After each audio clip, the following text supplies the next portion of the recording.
నమస్తే ఫ్రెండ్స్, నా మాట ఫుడ్ ఛానల్కి స్వాగతం. ఈరోజు వీడియోలో టేస్టీగా ఉండే ఈజీగా తయారు చేసుకునే బ్రేక్ఫాస్ట్ రెసిపీ బియ్యం పిండి మసాలా దోశ తయారీ విధానం చూద్దాం.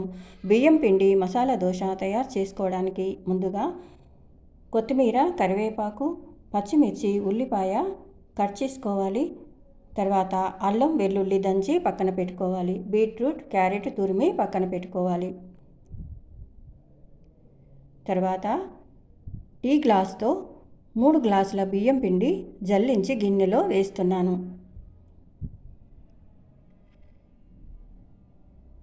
ఒక గ్లాస్ శనగపిండి జల్లించి వేసుకోవాలి.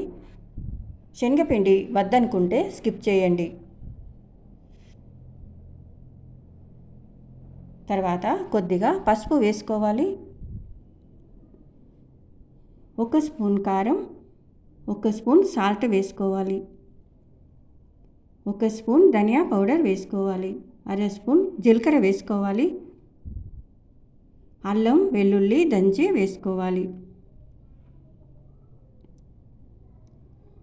తర్వాత ఈ విధంగా కలుపుకోవాలండి.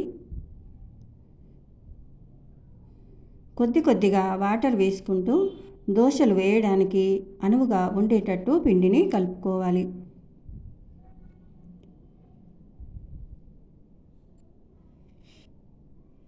ఈ విధంగా కలుపుకోవాలండి.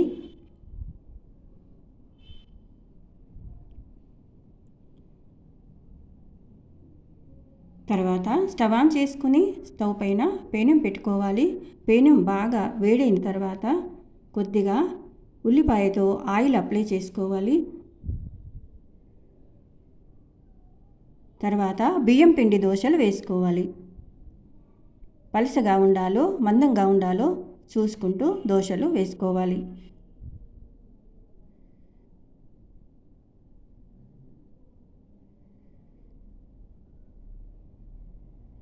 దోశ వేసిన తర్వాత పైనుండి కొద్దిగా ఆయిల్ వేసుకోవాలి.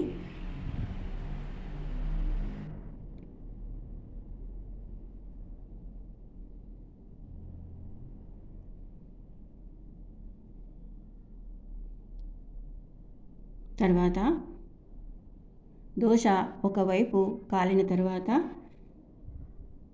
ఉల్లిపాయ ముక్కలు, పచ్చిమిర్చి, బీట్రూట్ తురుము, క్యారెట్ తురుము వేసుకోవాలి. ఒకవైపు కాలిన తర్వాత మరోవైపుకి తిప్పి వేసుకోవాలి. 2 వైపులా బాగా కాలిన తర్వాత కొద్దిగా కొత్తిమీర వేసి ప్లేట్లోకి తీసుకోవాలి.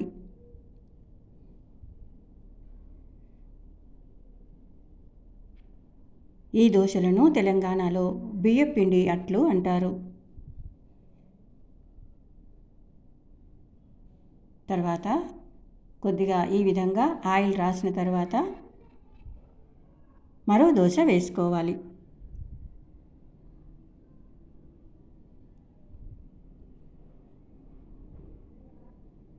ఈ దోశలు ఈజీగా తయారు చేసుకోవచ్చు, టేస్టీగా కూడా ఉంటాయండి.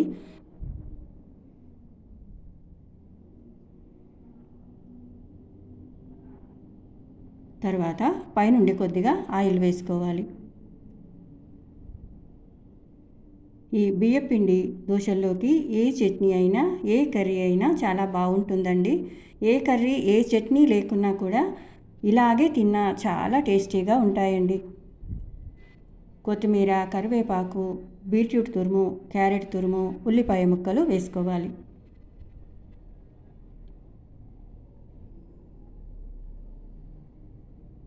ఇలా దోశ పైన వేసిన తర్వాత దోశ ఒకవైపు కాలిన తర్వాత నెమ్మదిగా మరోవైపుకి తిప్పి వేసుకోవాలి.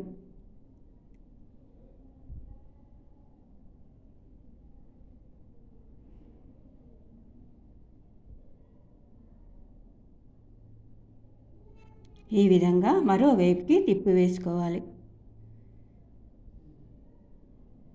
2 వైపులా బాగా కాలిన తర్వాత ప్లేట్లోకి తీసుకోవాలి.